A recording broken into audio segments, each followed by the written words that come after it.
యేసు క్రీస్తు వారి పరిశుద్ధ నామమును బట్టి మొదటగా నన్ను ప్రేమించి ఈ స్థలం కనిపించిన నా దేవదేవునికి మొదటగా వందనాలు చెల్లిస్తున్నాం.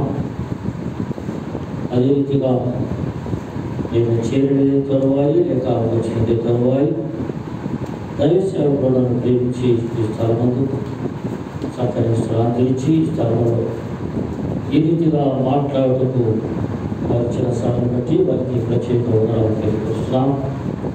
అధ్యక్షుడు అపొస్తలునికి కూడా ఉన్నారు. అలాగే చేరినటువంటి పెద్దలైన వారికి వారికి అందరికీ కూడా ప్రభు పేరిట వందనాలు చెల్లిస్తున్నాం. గొంతు ఎందుకు సాధ్యం కాలేదు, ఏదైనా దేవుడు చిత్తం. భాష్యమునే చెప్పన, ఎందుకంటే పాపులైన మగడు తన ఉన్నతమైన రక్తము చేత శుద్ధి చేసి పవిత్రపరిచి ఆయన సన్నిధి మనకి ఇచ్చినటువంటి దేవదేవునికి మనం ఎంతైనా రుణగ్రస్తులమై ఉన్నాం. సుమా కారణము మనము మన జీవితంలో ఎన్ని ఇక్కట్లు వచ్చినా, ఎన్ని బాధలు వచ్చినా, లేక ఎన్ని ఇరుకులు లేక ఇబ్బందులు వచ్చినా కూడా దేవుని ప్రేమ మనలను ఎడబాయదు. కాబట్టి దేవుని కొరకై మనం జీవించటకై దేవుని సన్నిధికి మనం వచ్చామని గమనించవలసిన ఈ సమయంలో 2వ సమూయేలు గ్రంథము 2వ సమూయేలు గ్రంథము 9వ అధ్యాయం 1-2 వచనములు ఎక్కువ భాగంగా కొన్ని విషయములే మీ మధ్య, ఎందుకంటే దేవుని దాసులు మన మధ్య ఉన్నారు, వారికి సమయం అనేది కేటాయించవలసిన కనుక కొన్ని విషయములే మీ మధ్య ఉంచాలని ఆశపడుతున్నా. యోనాతానును బట్టి నేను ఉపకారము చూపుటకు సౌలు కుటుంబములో ఎవడైనా కలడాయని దావీదు అడిగాను. సౌలు కుటుంబమునకు సేవకుడకు సేవాయులు ఒకడుండగా వారు అతనిని దావీదు నొద్దకు పిలువనంపిరి. రాజు సేబావు నీవే కదా అని అడుగుగా అతడు నీ దాసుడైన నేనే సేవాను అనెను. చాలు.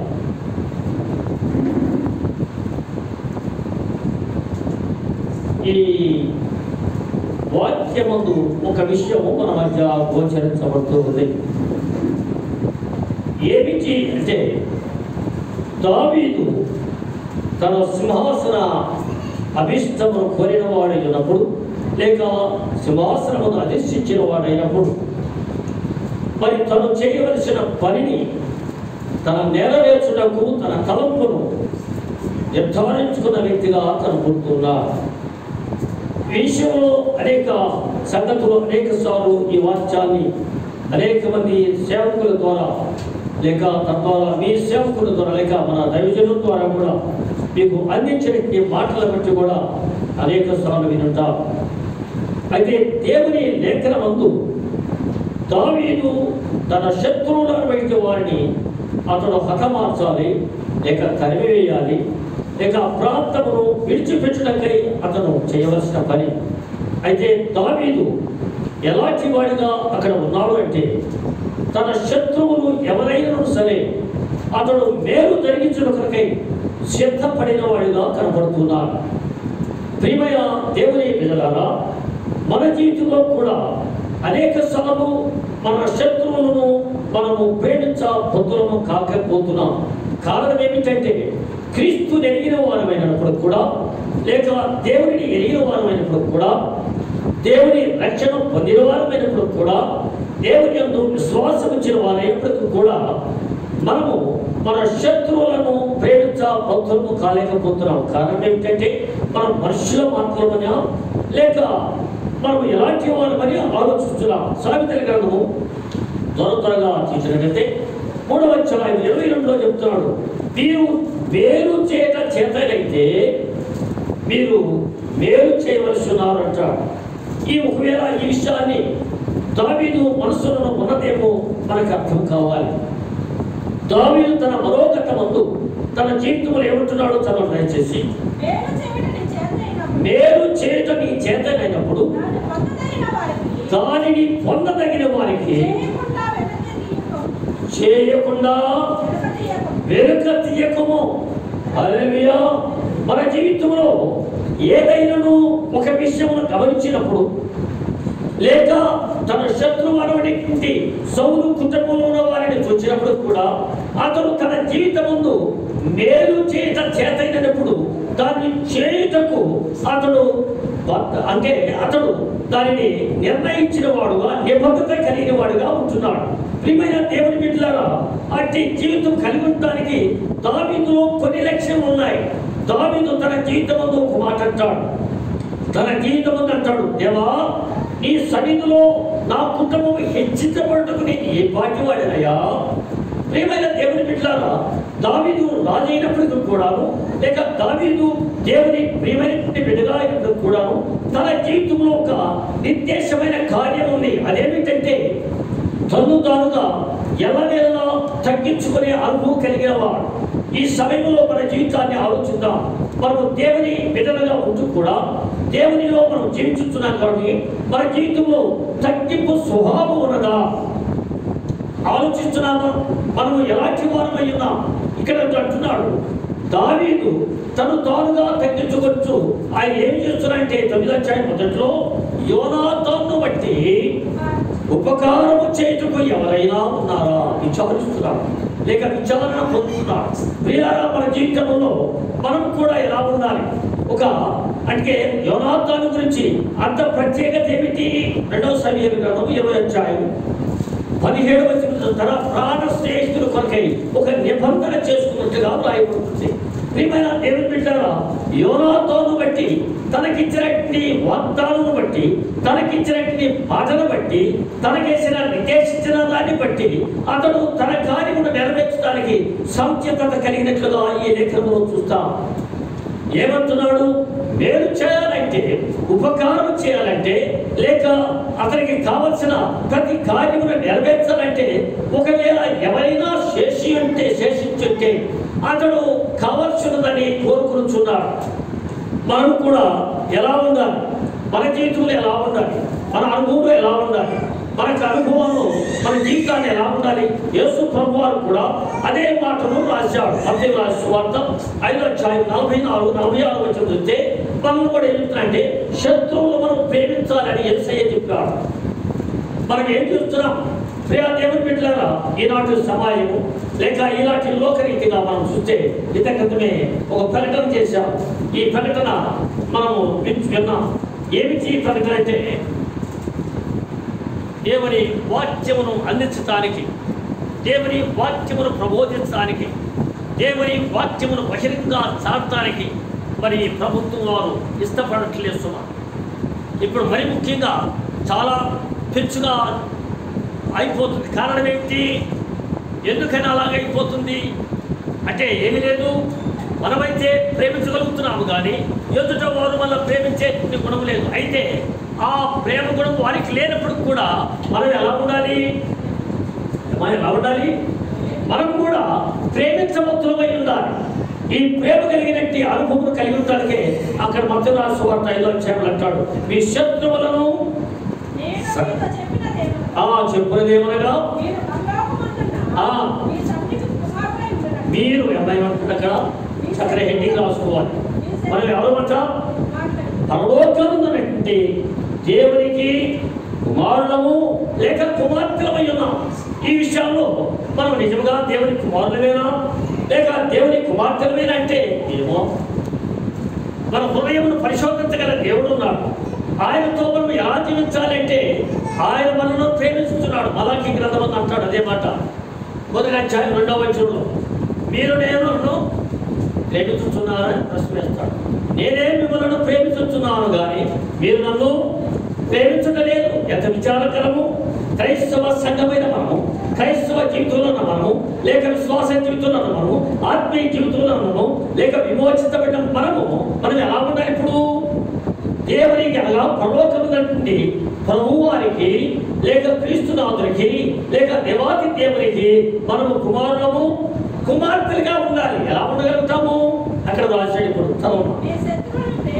మీ శత్రువులను ప్రేమించుడి, మిమ్మల్ని హింసించు వారి కొరకై ఏం చేయాలి మనం? ప్రార్థన. ఇప్పుడు అనేక చోట్ల ఆ యూట్యూబ్లో మనం చూస్తున్నాం, అయ్యా ఇలాగా వస్తుంది, ఇలా జరుగుతుంది, క్రైస్తవుల మీద ప్రార్థన చేయి, ప్రార్థన చేయి, ప్రార్థన చేయి. ఎందుకని ఈ విషయాలు చెప్తా అంటే, మనం ఎలా ఉండాలి? ఇప్పుడు దేవుని కుమారులుగాను దేవుని కుమార్తెలుగాను మనం ఉండాలంటే ఇప్పుడు మనం ఏం చేయాలి? ఏం చేయాలి? పరలోకమున్న తండ్రికి మనం ప్రార్థించాలి. ఏమని ప్రార్థించాలి? మన శత్రువులను ప్రభువా క్షమించు. యేసు ప్రభువారు కూడా అదే చెప్పాడు కదా. ఆయన ఏం చెప్పాడు? యోహాను సువార్త ఏమంటాడు? తండ్రి అది కాబట్టి ఇప్పటికి ఏమంటాడంటే, ఆయన చిత్తం నెరవేర్చుకై ప్రభువారు ప్రార్థించాడు క్షమించడం. ఈ క్షమాపణ అనేటువంటిది ఎంత ప్రాచుర్యమైనది, ఎంత ప్రాచుర్యమైనదో మనం అర్థం చేసుకోవాలి. దేవుని లేఖనముల నుండి మనము ఎవరిని ప్రేమిస్తున్నాం, ఎవరిని ద్వేషిస్తున్నాం. నేను ఒకసారి ఒక సంఘములకు వెళ్ళాను. ఆ సంఘములో దేవుని వాక్యం అందిస్తుంటే ఇద్దరు తల్లులు ఆ చెరువు ప్రక్కన, ఆ గోడ ప్రక్కన, ఈ గోడ ప్రక్కన నిలబడ్డారు, కూర్చున్నారు, వాక్యం ఇచ్చున్నారు. కానీ వారి మనస్సులో మాత్రం వారి వద్ద లేవు. కారణం ఏమిటి అంటే, అది నాకు కూడా తెలియదు. వాక్యం అందిస్తున్నాను, వారు అలా ఉన్నారు. తదుపరి ఆ సేవకుడు చెప్పినారు, అయ్యగారు అక్కడ వారిద్దరూ ఏదో ఒక రకమైనటువంటి వ్యత్యాస భావంతో దేవుని సన్నిధిలో కూర్చున్నారు. అదేంటో నాకు అర్థం కావట్లేదు. వారిని పిలిపించి వారితో మాట్లాడండి అని చెప్పాను. వారిని పిలిచారు, వచ్చారు. ఏమా ఏమిటి మీరిద్దరు చెరువు పక్కన కూర్చొని అలా ఉన్నారు అంటే, ఇక దాని గురించి చెప్పాలంటే, వాళ్ళు ఎలాగా వారి ప్రవర్తనే వారి ఇద్దరి మీద పగ సాధించినట్లుగా కనపడుతుంది. దాని కొరకై దాసుడికి చెప్పిన. అప్పుడు ఆ దాసుడితో ఒక కామెంట్ ఉంది, అయ్యగారు నేను అవసరం వచ్చి ఒక 10 రూపాయలు నేను అడిగాను, నా దగ్గర లేనే ఉంది అన్నాను అని ఆమె చెప్పి. సరే మరొక సహోదరితో అడిగాడు, ఏమా ఏంటి? ఏం లేదు అయ్యాడు. ఆమె అడిగింది కానీ ఇవ్వట్లేదు, నేను అందుకే ఇవ్వలేకపోయాను. అందులోకి ఇంకొక ఆమె వచ్చింది, ఆమెకు 20 రూపాయలు అయితే ఇచ్చాను. ఇది ఎవరు చూశారు? ఏమా ఎవరు చూశారు? 10 రూపాయలు అడిగిన వ్యక్తిని చూసింది కదా. ఇప్పుడు ఇక్కడ సేవ్ చేస్తున్నారు. ఒకరి మీద ఒకరు కళ్ళతో సైగలు ఎలాగ విరోధంగా మాట్లాడుతున్నాయో గమనించారు. అంటే ఇప్పుడు ఏం చేయాలి? ఇప్పుడు ఆమె వారి వచ్చి ఏం చేయలేకపోయారు? ఏమో మొదట ఆమె ఏం చేయలేకపోయింది? ఏమా ఆమె తనను అనగా ప్రక్క వ్యక్తిని ఉపకారము లేక మేలు చేయటం కలిగి కూడా ఆమె ఏం చేయలేకపోయింది? మేలు చేయలేకపోయింది. ఎంత విచారకరం! దేవుని బిడ్డలారా మన జీవితంలో మనకు ఒకవేళ మేలు జరగాలి, మేలు చేయాలంటే మన హృదయం ఏముండాలి? ఇప్పుడు అమ్మా వారిని మొదట మనం ప్రేమించాలి ఉండాలి. ఆ ప్రేమించే అనుభవం లేకపోతే మనం ఎన్నడూ చేయలేము. చూడండి, ఎవరైనా దిక్కులేదు వారు ఆ భిక్షాటలు అడుగుతున్నా కానీ కొందరికేమో చూసి వస్తాం, కొందరికేమో లేవు, వెళ్ళిపోతాం. కారణం ఏంటి? ఏమో ఒక అమ్మను చూస్తేనేమో పెద్ద బుద్ధి అయింది. ఎందుకని అలాగా? దేవుని బిడ్డలం కాదా? ఆ వ్యక్తిని చూస్తేనేమో పెద్ద బుద్ధి అయిందాక, మరొక అమ్మను చూస్తేనేమో పుట్ట బుద్ధి అయింది. అంటే ఏంటి ఉద్దేశం?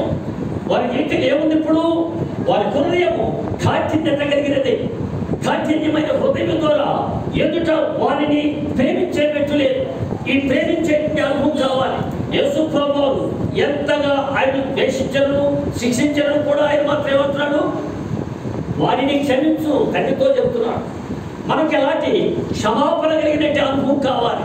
ఈ అనుభవం లేకుండా మనం ఎంతకాలం ఉండగలుగుతాం? దావీదు తన జీవితం ముందు అతడు రాజ్య సింహాసనం ఎప్పటికి కూడా ఆయన అంటున్నాడు, అయ్యా నా కుటుంబము నీ సన్నిధిలో ఏ బాధ్యతయ్యా, నన్ను హెచ్చించడానికి నేను ఏ భాగ్యవాడిని అయ్యా. మనమైతే ఏమంటాము? మనమైతే ఏమంటాండి? కొద్దిగా మొదటగా అర్చనగా ఉండి తదుపరి పెద్దవారు అయిపోతే దాన్ని ఏమంటుంటారు? సామెత ఏమా నడమంత్రపు సిరి అంటాం. వారికి ఏం కనపడదు? దానికినే చెరువులకు సాగుతుంది. బతికి చెడ్డవాడికింటే చెడి బతికిన వాడిని నమ్మవద్దు అంటారు. కారణం ఏంటి? అతడు బ్రతికున్నప్పుడు తన జీవితంలో ఎంతో దరిద్ర రేఖ వెళ్ళాడు కనుక తన బ్రతుకంతా తన మంచితనాన్నంతా వడపోస్తున్నాడు కనుక ఎదుటి వారికి అయ్యా ఇది చేయతగదయ్యా, ఇది చేయకూడదయ్యా, ఇది చేసినందువల్ల దాని ఫలితం నేను అనిపించా, నువ్వు అనుభవించవద్దు. అవునా కాదా? కాబట్టి మన జీవితంలో ఎలా ఉండాలి? ఇప్పుడు దేవుని బిడ్డలైన మన జీవితంలో ఎలా ఉండాలి? ఇప్పుడు యోనాతాను బట్టి ఉపకారం చేయడానికి దావీదు తన ఉపకరించుకునేటువంటి సహాయం కొరకై ఉపకారం పైకై ఎదురు చూస్తాడని మరి ఉపకారం చేయడానికి మనలో ఎంతమందిని ఆ రీతిగా ఉండలేకపోతున్నాం, ఆ రీతిగా జీవించలేకపోతున్నాం ఆలోచించండి. అదే మనము చూసినట్లయితే ఇంకొక మాట అంటాడు, మీ ఫలము మీరు పొందలేకపోతారంటాడు సువార్తలో. మనం ఆ ఫలమును పొందలేకపోవడానికి కారణం ఏంటంటే మనలో ఏముంది? ఇప్పుడు కాటిని తగలేటువంటి జీవితం కలుగున్నాము కనుక ఉపకారం చేయడానికి భక్తులము కాగలేకపోతున్నాం. ప్రియ దేవుని బిడ్డలారా, మనము మన జీవితంలో మనం ఎలా ఉండాలి? దావీదు యోనాతాను గురించి ఉపకారం చేయడానికి ఇష్టపడుతుంటే మరి ప్రభువైన క్రీస్తు వారు ఆయన మన కొరకై ఎన్ని ఉపకారములు చేయగలవాడై ఉన్నాడు, లేక ఎన్ని మేలు చేయగలవాడై ఉన్నాడు, ఎన్ని గొప్ప మేలుతో మనల్ని తృప్తిపరచగలవాడై ఉన్నాడు. ఇది జీవితాన్ని మన ప్రభువైన క్రీస్తు ద్వారా మనం వెళ్ళి కూడా మనం జీవితంలో ఏం చేస్తున్నాము? దేవుని మాటలు లేక దేవుని ఆజ్ఞను మనం వెళ్ళిపోతున్నాము, ధిక్కరించుతున్నాము లేక వీరుచున్నాము. ఈ విషయాన్ని మనం గమనించాలి. మనం దేవుని బిడ్డలమైతే మనం ఎలా ఉండాలి? మనం ఎలా ఉండాలండి? అపోస్తుల కార్యంలో చూసినట్టయితే అనేక మంది స్త్రీలు ఉన్నారు. వారందరూ కూడా యేసయ్యను లేక ఆనాటి శిష్యులందరినీ వెంబడించారు, లేక యేసు ప్రభువుని శిష్యులందరూ వెంబడించారు. కానీ వారంతా ఏం చేశారు? వారికి ఉన్నదంతయును అమ్మి ఆ ఆహారం కానీ లేక పరిచయం కానీ వారు వినియోగించారు కదండి. ఎందుకు వినియోగించారు? వాళ్ళు మా ప్రభు అయిన యేసుక్రీస్తు వారే వారి దగ్గర ఉన్నప్పుడు వారికి ఏదైనా పొదువుందా? ఏమైనా పొదువుందా? దావీదు కీర్తన 23 అంటాడు. ఆయన ఏమంటాడు అక్కడ? దావీదు కీర్తనలు మనకు వచ్చిన మాట చెప్పండి. యెహోవా నా కాపరి, నాకు లేని కలగదు. ఎవరంటే ఎవరున్నారంటున్నాడు దావీదు? నా కాపరి నా దేవుడు నాకున్నాడు. నా కాపరి ఆయనతో నేను నడవగలుగుతున్నాను. ఆయన నాతో ఉన్నాడు, నేను ఆయనతో ఉన్నాను. ఆయన నాతో నిలిచున్నాడు. నాకేమి ఎలాంటి కొదువు లేదు. ఈ విషయాన్ని మనం గమనిస్తున్నామా? ఎప్పుడైనా గమనిస్తున్నామా? అయ్యో నా దేవుడు నాకు ఉన్నాడు కనుక అని ఎప్పుడైనా మన జీవితంలో దేవుడి కొరకై జీవించాలనుకున్నామా? ఆలోచించండి. మన బ్రతుకులో మన జీవితంలో దేవుని కొరకు జీవించగలిగినప్పుడు మన బ్రతుకుని ఆశించగలిగినట్టు కావాలి. అన్నీ పోగొట్టుకున్న తర్వాత, అంతా వెళ్ళిపోయిన తర్వాత అడిగితే ప్రయోజనం ఉందా? ఏశావు తన జీవితంలో ఒక విషయాన్ని చెప్పారు. మనం అనేక సార్లు వింటుంటాం. ఏశావు రెండవ ఇంకా ఏదో నాకే తెలియదు. మా ఏశావుతో ఎవరున్నారు? ఇంకొక ఎవరెవరున్నారు అక్కడ? ఏశావు ఎలిగెత్తి ఏడవగా ఏం దొరకలేదట? ఏం దొరకలేదు. ఆశీర్వాదం పొందమని ఏశావు ఎలిగెత్తి ఏడవగా అతను పొందలేకపోయినాడు. మనం కూడా ఎలా ఉంటున్నాం తెలుసా? దేవునికి దగ్గరగాను సమీపముగాను సన్నిధిలోను ఆయనతో కనబడుతున్నాము, కానీ తర్వాత ఆయన ఫలమును పోగొట్టుకొని మనం ఏం పొందలేకపోతున్నాము. ఆ తదుపరి మనం ఎంత ఏడ్చి ఎలగెత్తి ప్రార్థించినా కానీ మన ప్రార్థనకి జవాబు దొరకట్లేదు. హల్లెలూయా. జాన్ డేవిడ్ సైట్ ఒక దైవజనుడు అంటాడు, మీరు ప్రార్థించుచున్నారు కానీ మీ ప్రార్థన ఫలితము పొందినంత వరకు మీరు ప్రార్థించుచున్నారా? ఏం చేస్తున్నారు? మనం ప్రార్థన చేస్తున్నాం. ప్రార్థన యొక్క ఫలితము మనం ఏం చేయాలి? పొందినంత వరకు దేవుని దగ్గర కన్నీరు కాచి ప్రార్థించాలి. ఈ దేవుని బిడ్డల యొక్క అనుభవం నేను నా జీవితంలో నాకంటే చాలా పెద్దవాడు, ఐదారి కంటే కూడా చాలా వయోవృద్ధులు, కానీ వాళ్ళ స్వరం మాత్రం ఎంత మొదలుకుండేది. వారితో నేను వారి మాదిరికి నేను జీవించాలని ఆశపడుతున్నప్పుడు ఆ దినాలలో వారి మాటలను, వారి ప్రవర్తనను, వారి క్రియలను, వారి చూపులను, వారి తలంపులను, వారి మాటలను నేను గుర్తిరిగి జీవించడానికి ఎప్పుడు కూడా నన్ను నేను పరీక్షించుకునేవాడు. కారణం ఏమిటి? వారి వలె నేను కూడా నా ప్రభువుతో ఉండాలి. వారితో నేను కూడా ప్రభుతో జీవించాలి. ఈ అనుభవం కావాలి. ఆ దైవజనులు ఇద్దరున్నారు. వారిద్దరికి ప్రతిదినము ప్రతి సమయంలో వారిద్దరు నేను ఆ దేవుని బిడ్డగా నేను ఒక చిన్న విశ్వాసిగా జీవిస్తున్న సమయంలో వారికి ప్రతిదినము ఎక్కడి నుంచి వచ్చేవో ఆంధ్ర ప్రాంతం నుంచి వచ్చేవో ఆ మెనాస్ నుంచి తెలియదు నాకు 20-30 మంది ఆత్మలు వస్తుండేవి వాళ్ళకి. ఇప్పుడు వాటిని చర్చమే వాటికి ఆ పోస్ట్ మాస్టర్ అనేవాడు లేక ఆ పోస్ట్ మ్యాన్ అనేవాడు వచ్చి, అయ్యా నేను పొద్దాక తీసుకొచ్చి మీ చేతికి అయితే కంటే మీ ఇంటి దగ్గరే ఒక పోస్ట్ ఆఫీస్ పెట్టుకుంటే బాగుంటుంది కదా, ఏమైనా పెట్టుకోవాలక. నేను ఎంత వచ్చేదండి రావటానికి పోవటానికి నేను 3 కిలోమీటర్లు నేను దూరం రావాలి. అలాంటి నేను రావటం పోవటం కంటే మీ ఇంటి దగ్గరే ఒక పోస్ట్ ఆఫీస్ పెట్టుకుంటే బాగుండే కదా అంటే ఆయన అన్నాడు, దేవునికి స్తోత్రాలు. అంతేగాని ఆయన ఎప్పుడు హెచ్చించుకోలేదు, ఆయన ఎప్పుడు తను గర్వించలేదు. ప్రభా నువ్వు ఇచ్చినది నాయన, నువ్వు ఇచ్చినది నాయన, నువ్వు ఇచ్చినది నాయన అయ్యగారు జ్ఞాపకం చేశాడు. ఆ ప్రాంతంలో ఆ అయ్యగారు ద్వారాగా ఈ దినాన ఆయన కన్నీరు కార్చారు. ఆ స్థలంలో ఆ కన్నీరు కార్చిన స్థలంలో ఇవాళ అనేక క్రిస్టియన్ కాలేజీలు అక్కడ ఏర్పరచబడ్డాయి. ఆయన మీరే వల్లే జానయ్య గారు అంటారు. అయ్యగారి ఆ మాటని ఆ ఉదయకాలంలో గుర్తు చేశాడు. కాబట్టి మరి ఎందుకు ఆయనకి ఏమొచ్చింది అక్కడ? ఆయన తన ప్రార్థనా జీవితంలో తన ప్రార్థనలో దేవుడితో కూర్చున్నప్పుడు, దేవా నేను ఈ దినమున ఏ స్థలంకు నేను వెళ్ళాలో అక్కడికి నడిపించి నేను అక్కడికి వెళ్తాను. మా దేవుడితో పోరాటం ఎంత గొప్ప సంగతి తెలుసా? ఆ మాట అంటే ప్రభు చెప్పినంత వరకు ఆయన కన్నీరు కారుతూ ప్రార్థనలు ఉండేవాడు. అలాగే సంతోషము గారిని ఒక మీలాంటి స్త్రీ సహోదరి, ఆ తల్లి కూడా అంతే. ఆమె కూడా ప్రభా నేను ఏ స్థలంకి వెళ్ళాలో ఆ స్థలం నడిపించు. ఆమె కన్నీటి ప్రార్థన ఫలితం ద్వారా ఆమె బిడ్డలను ఈ దిన దేవుడు ఆశ్చర్యించాడు. ప్రభువుని అడిగింది, ప్రభువుని అడిగింది, ప్రభా నాకు 5 కుమార్తెలు ఇచ్చావు, ఈ 5 కుమార్తెలు నాకు కలిగినను కూడా నీవు నాకు తోడున్నావు, నాతోనే ఉన్నావు, నేను ఇచ్చే నిబంధనతో నన్ను నింపుతున్నావు కనుక నేనేమి చేయాలి? తన కుమార్తె విషయం అడిగితే ప్రభు అని మాట్లాడాడు, అమ్మా నేను ఎరిగిన దేవుడిని, నీ పెద్దలు కూడా నేను ఎరుగునా, వారిని ఉంచిన వలే చేస్తారని దేవుని వాగ్దానంతో ఆమెతో మాట్లాడితే అదే రీతిగా వారందరినీ దేవుడు హెచ్చించాడు. భార్యాభర్తలిద్దరూ ఆనాటి చిన్న బడిపంతులు 25 రూపాయలు ఇతరికి 50 రూపాయలు చెబుతూ 5 పోషించి వారిని అనేక ఆ గొప్ప ఆ విద్యను అభ్యసించడానికి దేవుడు వారిని హెచ్చించాడు. అయినా వారు ఆనాటి నుంచి ఈనాటి వరకు కూడా ఆ సహోదరులు అందరూ కూడా ఎలా ఉన్నారంటే, ఒక ఆమె డాక్టర్, ఆమె 10 నిమిషాల్లోని ఎలాంటి ఆపరేషన్ జరిగించేటువంటి ఆ తల్లి, మరొక ఆమె టీచర్, మరొక ఆమె డాక్టర్మ, మరొక ఆమె ఇంజనీర్. ఎవరు చేశారో పని? దేవుడు తోడైనాడు కనుక ఆమెకేం చేశారమ్మా? దేవుడిచ్చిన వాగ్దానమును నెరవేర్చిన దేవుడు సమా. అలాంటి దేవుని మనకి కూడా మనం వేరు చేయలేకపోవటానికి లేక ఉపకారం చేయకపోవటానికి కారణం ఏమై ఉంది? మనం ఏమైపోతున్నాము? దేవునికి దగ్గరగా సమీపంగా ఉన్నామనుకుంటున్నాము, కానీ మనం ఎలా ఉంటున్నాము? దేవునికి ఇంకా మనము పురస్తులుగానే ఉన్నాం. ఈ మేకరంలో ఉంటాడు, నేను సమీపస్తుడినా దూరం గుండు వాడునా అంటాడు. 2 ప్రశ్నలు వేసిన అక్కడే, నేను సమీపం దేవుడునా లేక దూరం ఉండే దేవుడునా ఏమీగా అంటాడు. కాబట్టి మనం ఎలా ఉండాలి?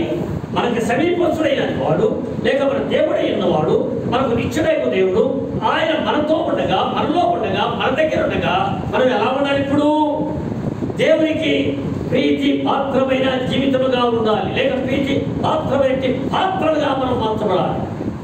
దావీదు అట్టి గుణములుగా వాడు అన్నాడు కనుకనే తన కుటుంబం ఆశ్రయించబడేస్తున్నాడు. ఆయన కుటుంబం ఆశ్రయించబడింది, హెచ్చించబడింది, లేక స్థిరపరచబడింది, లేక ఆయనకి ఆ కుటుంబంలో ఆయన స్థిరపరచబడిన వారిప్పుడు కూడాను ఆయన ఎప్పుడు కూడా తను తాను హెచ్చించుకొనక శత్రువు అనేటువంటి తన యొక్క సౌలు కుటుంబంలో ఎవరైనా ఉన్నారా విచారణ చేస్తున్నారు. లేదా మనం అలాంటి అనుభవం కలిగి ఉన్నామా? అలాంటి తగ్గింపు కలిగిన అనుకున్నామా? ఎవరైనా చాలా పేదరికొస్తుంటే వాళ్ళు ఏం చేస్తున్నాము? ఏం చేయాలి అసలు మనం? ఏమా పేదరికటువంటి ఆ వ్యక్తులను చూసినప్పుడు మనం ఏం చేయాలి? చూసి చూడటం పోదామా? ప్రభు అంటాడు, ప్రభు గారు మాట్లాడతాడు, చెప్తాడు, ఈ సహోదరి ఒకేలా ఈ ముఖము చాటు వేసిన ఎడలా ఎవరి ముందు యోహాను రాసిన మొదటి పత్రికలో అంటాడు, ఈ సహోదరుని యొక్క ముఖమును చాటి వేసి నేనలా నువ్వు నరహంతుకుడవు లేక నరహంతుకురా. గట్టి హెచ్చరికించాడు. ఉపకారం అనేది ఎంత గొప్ప సంగతి. అందుకని హెబ్రీ పత్రిక 13:16 అంటాడు, ఉపకారము చేయుట మరచిపోకుడి. అట్టిది ఏంటని చెప్పలేదు. అట్టిది దేవునికి ఇష్టమైన పని. అవే హల్లెలూయా. మన జీవితంలో ఇప్పుడు ఎలా ఉండాలి? యోనాతాను చూసినప్పుడు దావీదు చూసినప్పుడు నేర్చుకోవడం కాదు. మన జీవితంలో కూడా ప్రతి దినము దేవుని వాక్యములు వినుచు కూడా మనం ఎలా ఉండాలి? మన నడవడిక మారాలి, మన పద్ధతులు మారాలి, మన మాటలు మారాలి, మన ఆలోచన మారాలి, మన తలంపులు మారాలి, మన చూపు మారాలి. కానీ మారుతుందా? నేను ఒకవారు రోజు వీడిని చూస్తున్నాను. చీరాలకి వెళుతూ ఆ దిన నడిచి పెడుతున్నాను. ఒక చక్కని బహిరంగ సభ పెట్టారు అయ్యగారు లాంటి వారు. ఆ మీటింగ్లో విన్నారు వారు ముగ్గురు తనులు విన్నారు. వారు నడిచి వెళ్తున్నారు. నాకు ఏమీ ఆటో దొరకలేదు, రిక్షా లేదు. ఆ సమయంలో నడిచి వెళ్తున్నాను. వాళ్ళు వెళ్తుంటారు, ఏమమ్మా ఎంత చక్కని వాక్యం చెప్పారు ఒక ఆమంటుంది. మరొక ఆమంటుంది, ఆ వాక్యం వినంగా ఎంతుందో తెలుసా?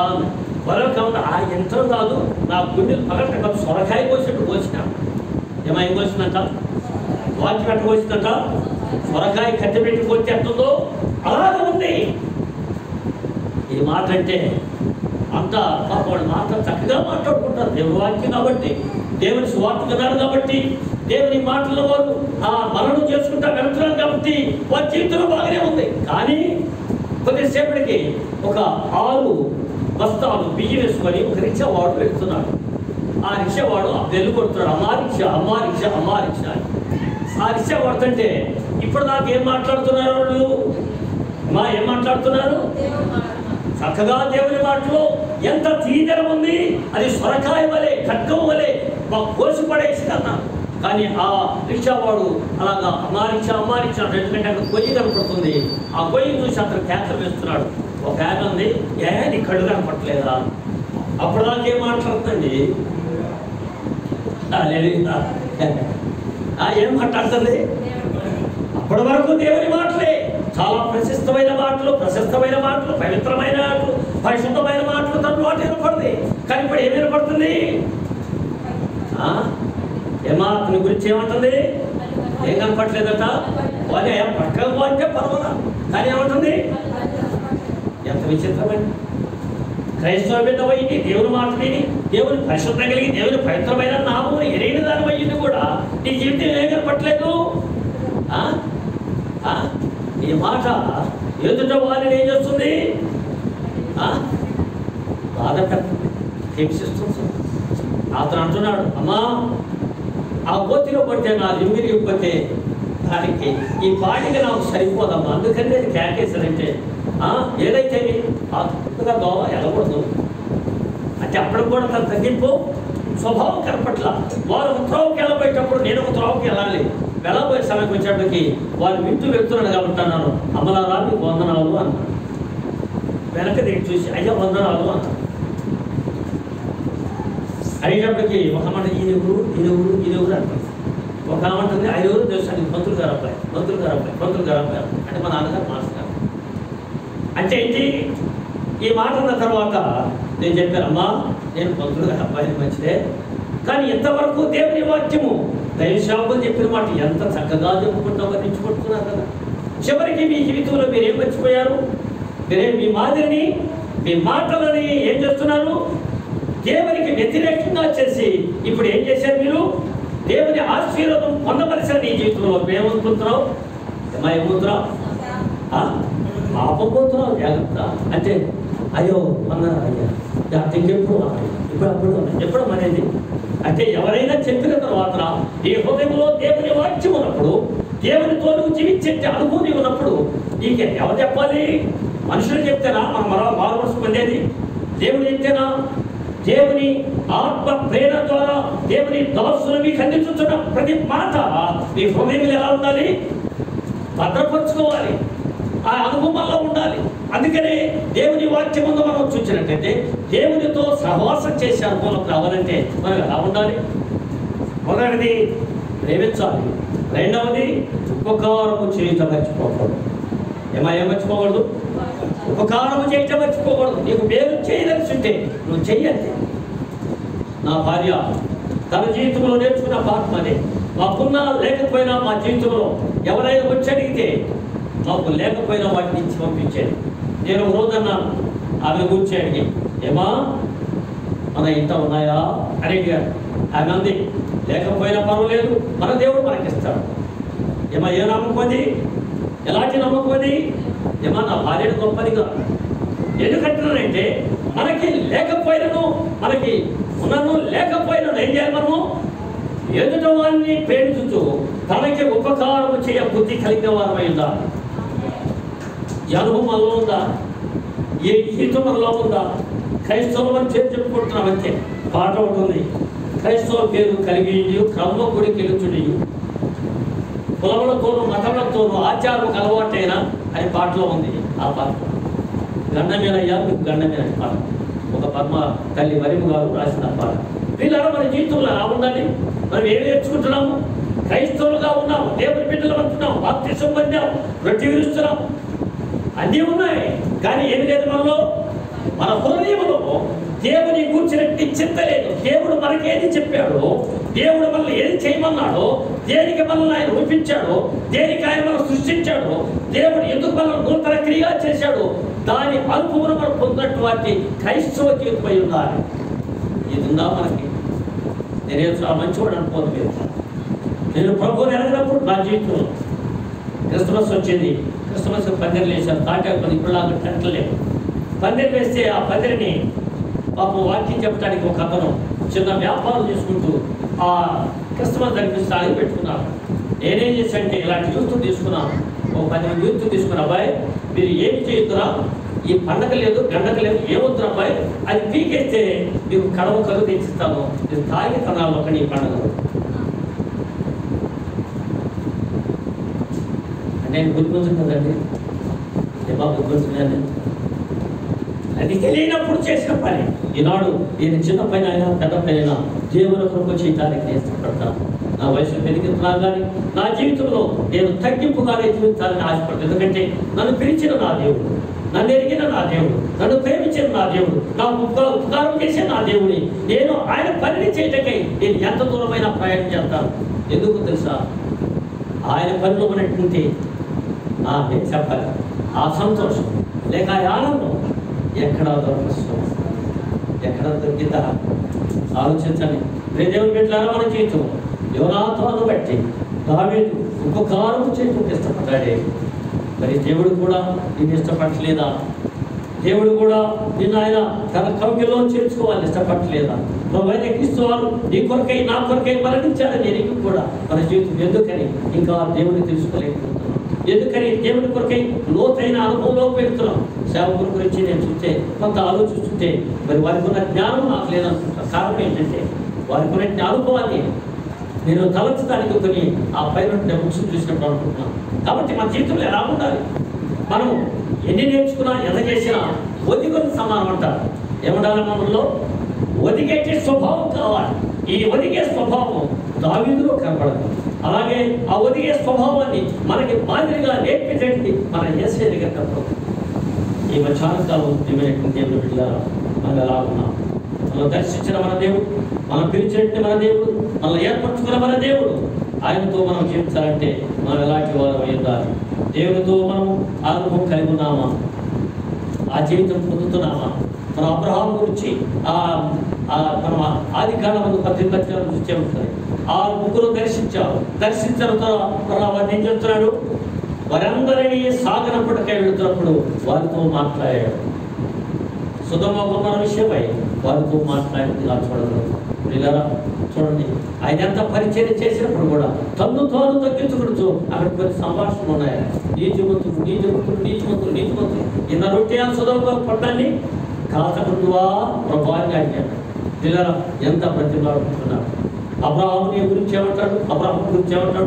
దేవుడు ఏం చెప్పాడు? మా అబ్రహాము నా స్నేహితుడు. ఎవరట? ఆయన స్నేహితుడట. అలాంటి స్నేహితుడు కూడా స్నేహితుడు ఎలా ఉండాలి? నమ్మకం ఉండాలి, విశ్వాసం ఉండాలి, ఒకరికొకరు అర్థం చేసుకునే అనుభవం ఉండాలి. ఇప్పుడు ఎవరెవరికి అనుభవం ఉంది? ఎవరెవరికి అనుభవం? దేవునికిను అబ్రహాముకు అనుభవం ఉంది. ఆ స్నేహ బంధం ఉంది. ఆ స్నేహ బంధం ద్వారా ఏం మాట్లాడుతున్నాడు?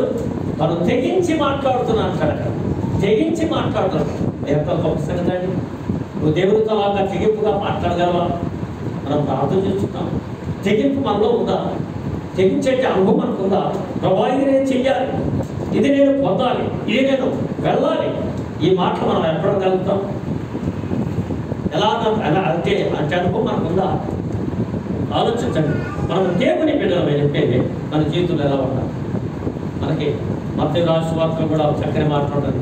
ఏమంటుంది 22వ అధ్యాయంలో మనం చూస్తే అక్కడ ఒక విందుకు పిలిచాడు రాజు. అయితే వారు ఏం చేస్తున్నట్టు ఉంటారు అక్కడ. ఆ విందుకు పిలువబడితే తన దాసులు ఇచ్చి పిలిస్తే ఏం చెప్తున్నారు? అందరూ కూడా ఏం చెప్పారు? సాకులు చెప్పారట. సాకులు చెప్పారు. మనం కూడా అదే చెప్తున్నాం. ఇప్పుడు చాలామందిని దేవుని మిమ్మల్ని క్షమించాలి మీ అందరూ. కొందరు మాత్రమే ముందు వచ్చి యవనస్తులైన పిల్లలు మాత్రమే పాటలు పాడుతున్నారు. నెక్స్ట్ వాళ్ళు ఎప్పుడు వచ్చినాం?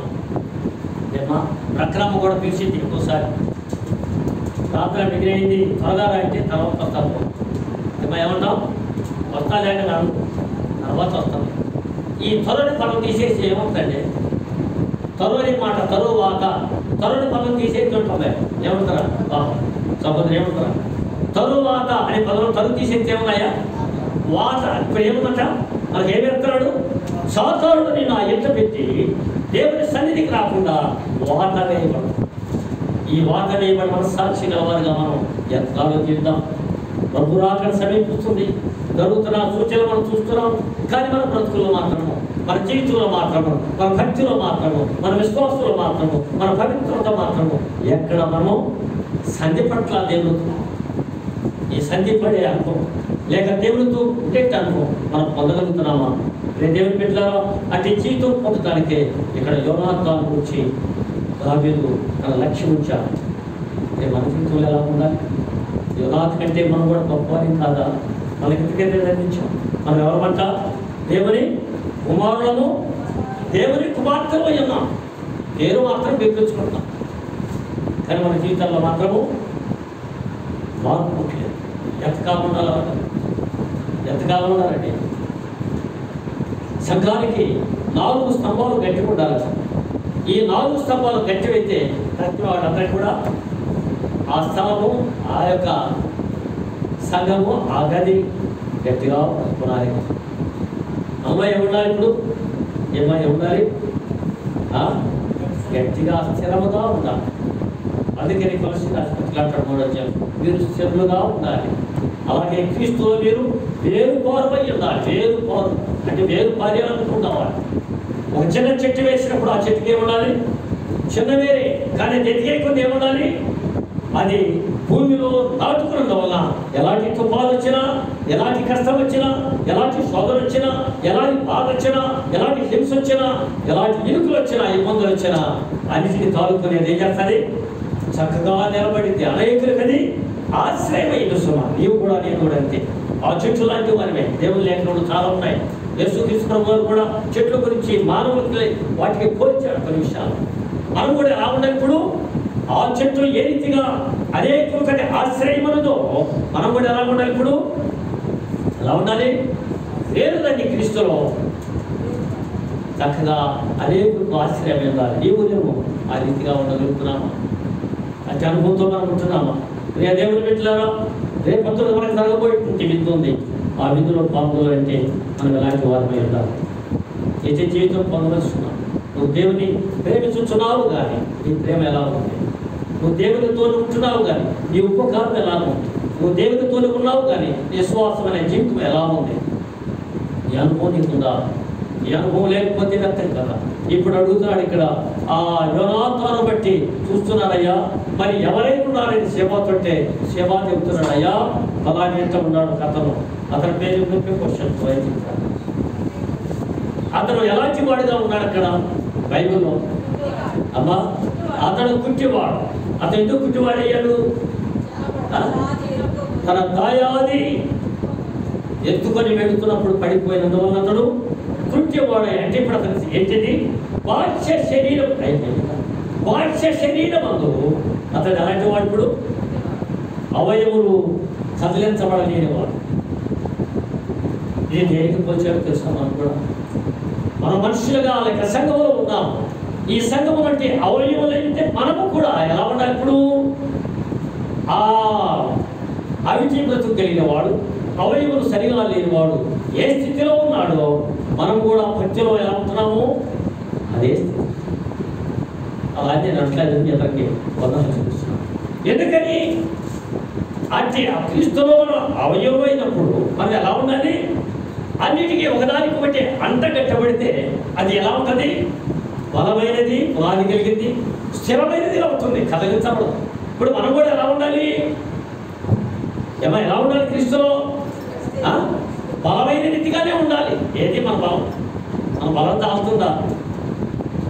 దావీదు ఒకసారి తన ప్రజలను లెక్కించమన్నాడు. మనకి 21 గ్రంథం కనబడతాడు. లెక్కించమన్నది ఎవరి చేత చెప్పబడింది? దావీదే స్వయంగా చెప్పాడా లేక దావీదుకి ఎవరైనా ప్రేరేపించారా? సాతాను దావీదును ప్రేరేపించగా రాయమంటారు. ఇదేంటి? దావీదుకి ఏం లేదు. మనకి 27 దావీదు కీర్తనలు అంటాడు, యెహోవా నాకు వెలుగును, నాకు రక్షణను, నేను ఎవరికి భయపడుతున్నట్టు దావీదు ఇప్పుడు ఎవరికి భయపడ్డాడు? ఎవరి చేత ప్రేరేపించబడ్డాడు? సాతాను చేత ప్రేరేపించబడిన వాడే. ఎంత విచారమండి! ఒక భక్తుడైన వాడు, దేవుని చేత ప్రేమరెడ్డి కుమారుడు తెచ్చుకున్నవాడు, అతను రాజాధిరాజు వ్యక్తి కూడా చివరికి దేనికి లెక్కాడతాను? సాతాను ప్రేరేపించింది. ప్రియ దేవుని పెట్టారా? క్రైస్తవ సంఘంలో మనము కూడా దేవుని అవయవులైనట్టే మనము ఏకత్వంతో కూడిన మనము, ఏక మనసుతో కూడిన మనము మన జీవితంలో ఎలా ఉండాలి? మనం ఒకటిగా ఉన్నప్పుడు ఏమీ చేయదు, కానీ ఒంటరిగా ఉంటేనే మళ్ళీ ఏం చేస్తుంది? ఆంధ్రకవి పురుషోత్తం చౌదరి గారు మెడ్రాస్ పట్ల ముందు వాక్యం చెప్తున్నాడు. ఆ దినాల నేల తంగేడు అయింది అమ్మేటప్పుడు పూర్వం ఉదేవాడు. ఇప్పుడు నాకు బైకులు లేవు, ఇలాంటి లేవు. అలాంటి టైంలో నేల అంటే ఆ పూర్వం ఒకటి రేపు పూర్వం ఉదేవాడు. ఆ పూర్వం అంతా పరలోకాన్ని గురించి ఆయన వాక్యం చెప్తుంటే రాడు కొట్టారు. ఎవరికి? ఎవరికమ్మా? పురుషోత్తం చౌదరి గారికి. ఆయన కవి పుంగవుడు, వంగవీటి బ్రాహ్మణుడు. అయితే ఆయన తగులుతుంటే ఆయన తగులుతున్నా కానీ ఆయన సువార్త మాత్రము ఆపలేదు. కానీ తదుపరి కొంతమంది క్రైస్తవేత్తలు అంటే క్రైస్తవ ఆ బిడ్డలు చూసి ఆయన పక్కన తీసి తన గాయం పెట్టి, అయ్యా ఏంటయ్యా అంటే నువ్వు చంపడానికి కూడా ప్రయత్నం చేస్తాడు, ఇలా పని చేస్తాడంటే ఆయన అన్నాడు మాట, మీకు తెలుసో లేదో కానీ నాకు అది దెబ్బలుగా కనపడలేదు. పరలోకం నుంచి మంచి రుచిగల లడ్డులు నా మీద పడుతున్నట్టుగా ఉన్నాయా. హల్లెలూయా, హల్లెలూయా. ఎలా కనపడుతున్నాయి ఆయనకి? అమ్మా ఎలా కనపడుతుందా అంటే? పరలోకం నుంచి తీయటి లడ్లు నా మీద పడినట్లు ఉన్నాయి అన్నాడు. ఏమంటే అంతకంటే మన రాయడం. ఆయన అంత మాట మాట్లాడి మనము దేవుని రుచి నెరిగి, దేవుని సత్యం నెరిగి, దేవుని మార్గం నెరిగి, దేవుని నియమం నెరిగి, దేవుడు చేయవలసిన ఉపకారం చేయడానికి, దేవుడు ప్రేమించడానికి దేవునికి మనం బొత్తులైన మనం కూడా ఎలా ఉండాలి? దేవుని మాటకి ఎలా ఉండాలి? దేవునికి మనం లోబడాలి. దేవుని మాటలు మనకి అవి రుచిగా ఉండాలి. దేవుని మాటలకి మన మాటలు మన హృదయంలో కలిపబడినట్లుగా ఉండాలి. ఇప్పుడు చెప్పిన తర్వాత కొంచెం చెప్పిన ఏం చెప్పాడు అక్కడ భాస్కర్ అంటే ఏం చెప్తారు? ఆయన ఏం చెప్తారమ్మా? ఏదో ఆయన చెప్పుకోపోయాడు కానీ నాకేం తెలియదు. మా సైడ్ ఒక సామెత ఉంది మాకు. అంటే అక్కడ ఆ కొండ ఉంది, ఆ కొండ కాడికి ఒక సింగయ్య అనేటువంటి వ్యక్తి వెళ్ళాడట తిరునాళ్ళకి వెళ్తే తిరునాళ్ళు అయిపోయింది. ఆ తర్వాత రాత్రి అయిపోయింది. ఆ డామాలు అవన్నీ చూసారు, వచ్చేసారు. వచ్చిన తర్వాత నా బట్టి ఒక వ్యక్తి అంటారు, అబ్బాయి సింగా నువ్వు సింగర్ కొండ వెళ్ళావు కదా, లేక తిరునాళ్ళకి వెళ్ళావు కదా, ఏం చూసావునంటే వాడు ఏం చెప్పాడు తెలుసా? తిరునాళ్ళు ఏముంటాయండి? ఏముంటాయండి? అనేక ప్రభలు ఉంటాయి, డ్యాన్సులు, రకరకాల భజనలు చాలా చక్కగా ఉంటాయి కదా, వెడుకతో కొన్ని గానలు. సరే, ఇతనికి ఆ మాట అడిగితే ఇతను ఏం చెప్పాడు తెలుసా? సింగా ఏం చూసావంటే ఆయన అన్నాడు, కొండ ఎక్కడమో దిగటం చూశాడు. ఏం చూశాడు? కొండ ఎక్కటము దిగటం నేను చూశాను, ఇంకేం చూడలేదు అన్నట్టు. అంటే ఏం చూశాడు? అతను ఖమ్మంగా ఎక్కడో కొనుక్కున్నాడు కొనుక్కున్నాడు. మనం కూడా అంతే. దేవుని వాక్యం మన హృదయంలో నాటుకోకపోతే మనం చెప్పినంత కూడాను, వినదంతా కూడాను, దేవుడు మాట్లాడినంత కూడాను వ్యర్థమే వ్యర్థమే వ్యర్థమే. దేవుని బిడ్డలారా, ఇక్కడ ఇంకొక విషయాన్ని జ్ఞాపకం చేస్తాను. భవిష్యత్తును దావీదును పిలిచి ఆయన బల్ల వద్దకు చేర్చాడని రాయబడి. అలా ఎందుకు అక్కడ పెట్టాడు? ఎందుకు అవసరం? ఈ విధులో పాల్గొనాలంటే మరి బలపడి ఎలా ఉండాలి?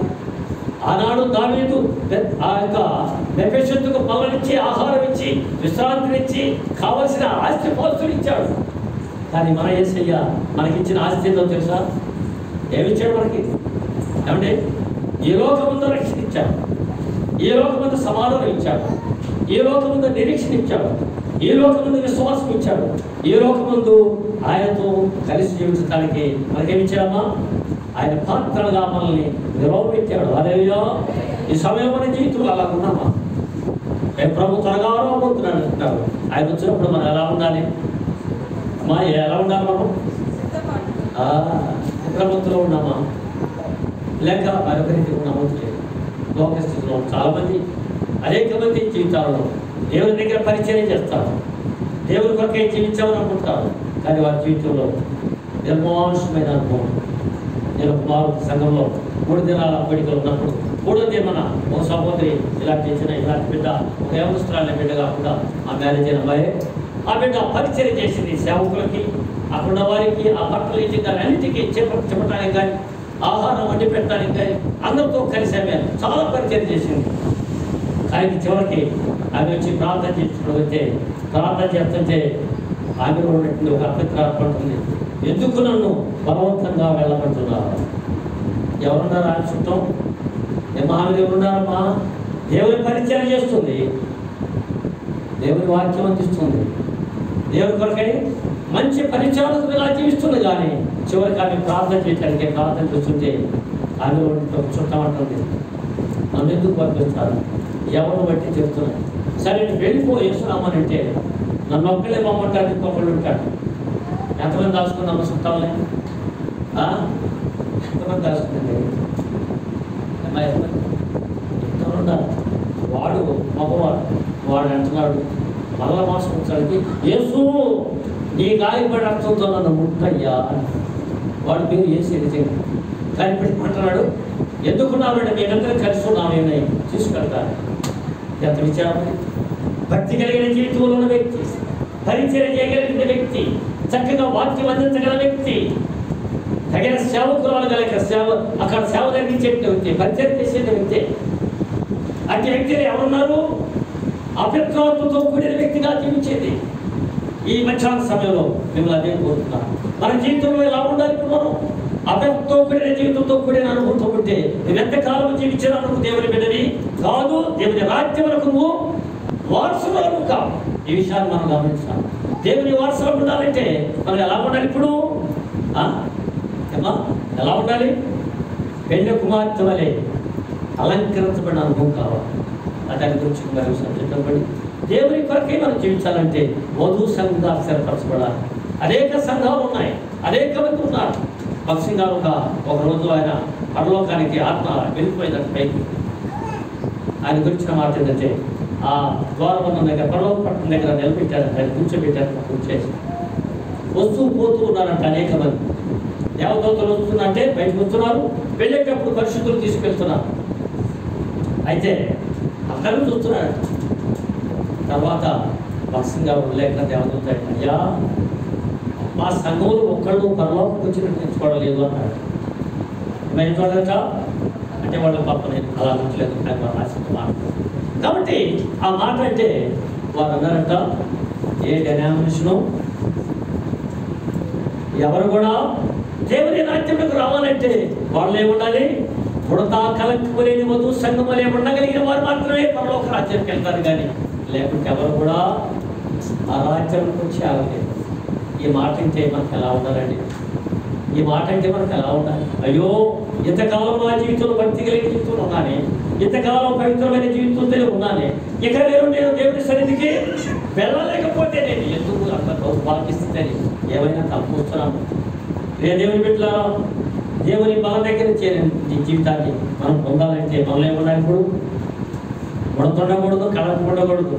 మనం పవిత్రాలుగా పెళ్లి కుమారుడికి ఎలాగ కన్యకను పవిత్రాలుగా చేయను, మనం కూడా అట్టి కన్యక వలె సంగముగా ఉండి వధువులు వలె మనం దేవుని సన్నిధిలో జీవించవలసిన అట్టి జీవితం మనం పొందుతున్నాము. ప్రభు త్వరగా రాబోతున్నాడు, త్వరగా రాబోతున్నాడు వింటున్నాం. కానీ ఆయన దగ్గర కావాలంటే ఏం చెప్పాడు తెలుసా? గూఢచార్యులు ఏమంటాడు? ఈ వాక్యం దగ్గరికి వచ్చి నేను కట్టుచున్నాను కానీ మీరు తలుపు తీసి నీడగా మీతో నేను మీరు నాతో కలిసి ఏం చేస్తాము? ఈ విధు కాదండి. ఏ విధు కావాలి మనకి? ఏ విధు పొందాలి మనము? ఆ లోకమందు గొర్రె పిల్ల విందు, ఆ గొర్రె పిల్ల విందులో మనం చేరినప్పుడు ఆ సంతోషము, ఆ సౌభాగ్యం, ఆ పరిపూర్ణత, ఆ ఆనందము, ఆ ఆహ్లాదము మనం పొందాలంటే ఎక్కడి నుంచైనా ఎప్పుడైనా మనం శబ్దపాటు కలిగినట్టు అనుకుంటుంటాం. ఈ అనుభవం మనం పొందటకే దావీదు యోనాథాను యొక్క స్నేహ సంబంధాన్ని చూపించాడు. దేవుని బిడ్డలారా, మరి యోనాథాను దావీదు ఈ రీతిగా మరి మమేకమై ఉన్నారు. నీవు నేను కూడా ఎలా ఉండాలి? ఇప్పుడు క్రీస్తుతో మమేకమై రీతిగా, ఏకమైన రీతిగా, పరిపూర్ణమైన రీతిగా మనము అట్టి జీవితాన్ని పొందగలగాలి. అట్టి జీవితం పొందుతున్నామా? ఈ సత్యం మన కలిగితే ఎంత మేలండి, ఎంత భాగ్యమండి. ఈ జీవితం మనం పొందుతున్నామా? ఆలోచించండి. దేవుని బిడ్డలారా, దేవుడు కూడా అదే కోరాడు. ఇదిగో నా తండ్రి చింతలు నెరవేర్చినప్పుడు ఆ తండ్రి చింతల ద్వారా మీరు ఆయన మహిమను పొందినట్లుగా ప్రార్థించినట్టుగా మనం యోహాను 17 చూస్తాం. ఆ మహిమను మనం పొందాలి, ఆ ప్రత్యక్షత మనం చూడగలుగుతున్నామా? అలాంటి అనుభవం మనం పొందుతున్నామా? ఆ జీవితాన్ని మనం పొందడానికి ఆశపడుతున్నామా? ఆ ఆశను పొందాలంటే పౌలు గారు మాట అన్నాడు, బ్రతికితే క్రీస్తే, చావైతే అది నాకు లాభమే. ఏంటి లాభం? ఏంటండి? బ్రతుకున్నప్పుడేమో క్రీస్తు కావాలి, చనిపోతే ఏం కావాలట? క్రీస్తు జీవించాలని అనుభవం కావాలి కదా. కానీ ఆయన ఏమంటున్నాడు? అదైనా నాకు లాభం. మరణం అనేది ఎవరికైనా తథ్యమే, కానీ ఈ మరణమును తప్పించడం ఎవరికి సాధ్యం కాదని దావీదు భక్తుడు కీర్తించాడు. కానీ మనం ఈ మరణంలో ఉన్నప్పుడే, ఈ మరణప్రాయంలో ఉన్నప్పుడే, ఈ మరణ జీవితంలో ఉన్నప్పుడే దాన్ని విడిచిపెట్టగలిగినటువంటి పాప నైజము నుంచి తప్పించబడితేనే తప్ప ఆ నిత్య రాజ్యము, ఆ శాశ్వత రాజ్యము, ఆ నిత్య నివాసం పౌరులకు మనం చదవగలిగే మన జీవితంలో మనం ఎలా ఉండాలి? ఇప్పుడు సిద్ధపాటు కలిగిన మరి అట్టి సిద్ధపాటు మనకుందా?